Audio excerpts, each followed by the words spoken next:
क्या 91 लाख वोट काटकर ममता बनर्जी को हराया गया? 2 मिनट का ये वीडियो देख लीजिए दोस्तों, साबित हो जाएगा कि क्या बंगाल में ममता बनर्जी 91 लाख वोट काटे जाने के कारण हारी या फिर कोई आंधी सुनामी थी। बंगाल में बिना एसआईआर के बीजेपी को बहुमत तक नहीं मिलता। ये वीडियो शुरू करने से पहले मैं दावे के साथ कह सकती हूँ कैसे मिला बहुमत, तो चलिए इसको समझ लेते हैं। नमस्कार दोस्तों, मेरा नाम प्रज्ञा मिश्रा है और आप प्रज्ञा का पन्ना देखना शुरू कर चुके हैं। कोलकाता के सबर इंस्टीट्यूट के मुताबिक वोटर लिस्ट से काटे गए 90,80,000 नामों में से 24,20,000 लोगों की मृत्यु हो चुकी है। मृतकों को हटाने के बाद बचे करीब 66,66,000 वोटर्स।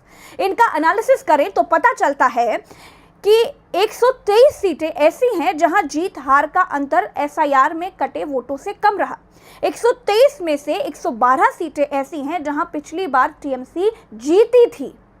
दोस्तों, इस बार 112 में से 72 सीटें बीजेपी ने जीत ली हैं। 143 सीटें ऐसी हैं जहां 20,000 से ज्यादा नाम कटे। इन 143 में से 91 सीटें बीजेपी ने जीत ली हैं। 2021 में इन 143 में से 110 सीटें टीएमसी के पास थीं। दोस्तों, तो चलिए फिर बंगाल के नतीजों को थोड़ा और समझने की कोशिश करते हैं, थोड़ा और गहराई तक जाते हैं, क्योंकि इलेक्शन रिजल्ट के एनालिसिस के लिए आंकड़ों पर गौर करना बेहद जरूरी है। देखिए, पश्चिम बंगाल में बीजेपी को 2,92,00,000 वोट मिले, टीएमसी को 2,60,00,000 वोट मिले। वोटों का अंतर मोटा मोटा 32 लाख का रहा। 230 सीटों के हिसाब से बीजेपी को हर सीट पर औसतन 10,960 वोट ज्यादा मिले। बंगाल में कुल 91 लाख वोट कटे, हर सीट पर औसतन 30,000 वोटर्स के नाम कटे। 293 में से 176 सीटों पर जीत का मार्जिन 30,000 से कम है। इन 176 में से 128 सीटें बीजेपी जीती, जबकि 117 सीटों पर मार्जिन 30,000 से ज्यादा का रहा। इन 117 सीटों में से 79 सीटें बीजेपी के पास आईं। तृणमूल कांग्रेस के 44 सीटों पर जीत का मार्जिन 30,000 से कम है, जबकि 36 सीटों पर जीत का मार्जिन 30,000 से ज्यादा का है। तो क्या एसआईआर ने बीजेपी को जिता दिया? राजनीतिक विश्लेषक तो ये मानते हैं कि एसआईआर की वजह से मुस्लिम वोटर्स घटे हैं। मुस्लिम वोटरों का नाम कटना बीजेपी की जीत में बहुत बड़ी भूमिका दिखाता है। एसआईआर में कटे नामों के साथ साथ 2 से 3% स्विंग वोटर्स भी जीत हार के लिए जिम्मेदार हैं।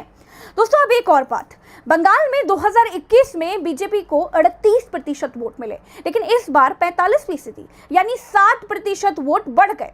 2021 में बीजेपी 77 सीटें जीती थी।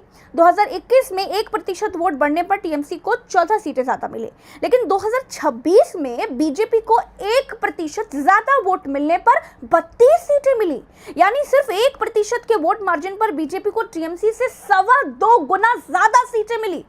है ना कमाल? दोस्तों, एसआईआर के अलावा बंगाल में बीजेपी की जीत और टीएमसी की हार में कई और वजहें मानी जा रही हैं, जैसे हिंदू वोटर्स की लामबंदी, महिलाओं के लिए कैश स्कीम, महिलाओं को सरकारी नौकरी पर 33% आरक्षण की बात, फ्री बस सर्विस, 15 साल के शासन के खिलाफ एंटी इनकम्बेंसी तो होती है हर राज्य में, और बीजेपी का माइक्रो लेवल का इलेक्शन मैनेजमेंट भी एक बड़ी जिम्मेदारी निभाता है।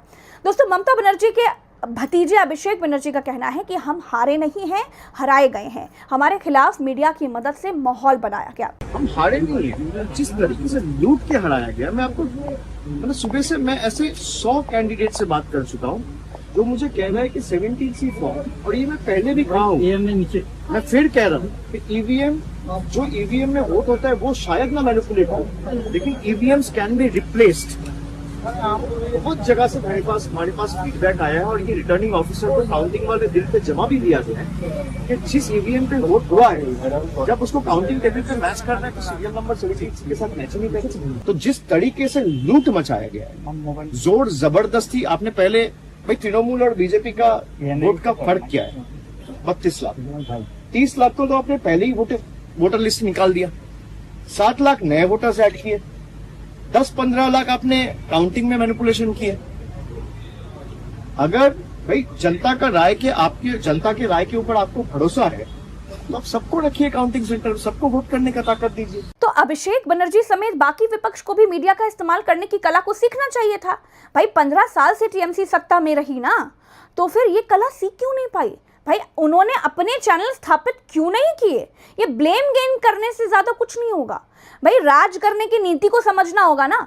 सत्ता जितने भी राजकुमारों को चांदी के चम्मच से मिल रही है वो सारे अर्ध उम्र के युवा नेता हैं। पिछले 15 साल से न्यूज चैनलों को ब्लेम कर रहे हैं, लेकिन 2, 4, 10 चैनलों को खरीद कर या अपनी तरफ वो कर नहीं पाए अभी तक, या फिर अपने टुकड़ों पर पलने वाले प्लेटफॉर्म्स डेवलप तक नहीं कर पाए। इसमें गलती गोदी मीडिया की बिल्कुल नहीं है। ममता बनर्जी ने इलेक्शन रिजल्ट पर फैक्ट फाइंडिंग कमेटी बनाने की बात कही है और नतीजों के खिलाफ कोर्ट का दरवाजा खटखटाने की भी बात करी है। एक आरोप और है कि पैक यानी प्रशांत किशोर की जो कंपनी है उसने ईमानदारी से ममता बनर्जी के लिए काम नहीं किया, ये आरोप भी लगाया गया है। बीच इलेक्शन काम रोक दिया गया, ये कहा गया। इधर उत्तर प्रदेश में अखिलेश यादव ने पैक के साथ अपनी डील तोड़ तक दी है। एसआईआर की वजह से ममता बनर्जी हारी हैं, लेकिन केवल एसआईआर वजह है ये नहीं कहा जा सकता। भाजपा के जुगाड़ पर चुनाव आयोग की चुप्पी ने भी भाजपा जीत में रंग जमा दिया है।